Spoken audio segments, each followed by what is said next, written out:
ഓശലേ വീഥിയിൽ പൂക്കുന്ന പുണ്യമേ രക്ഷക, നീ എന്റെ ഭാഗ്യം. ശാലോം പാട്ടുകൾ എന്നെന്നും പാടുവാനക്ഷയ കാരുണ്യമേകൂ.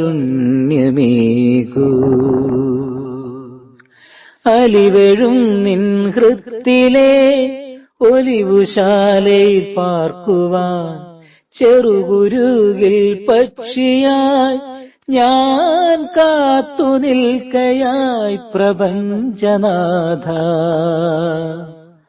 മോക്ഷം പകർന്ന മാർഗം മറന്നു പോകാൻ ഇടവരല്ലേ.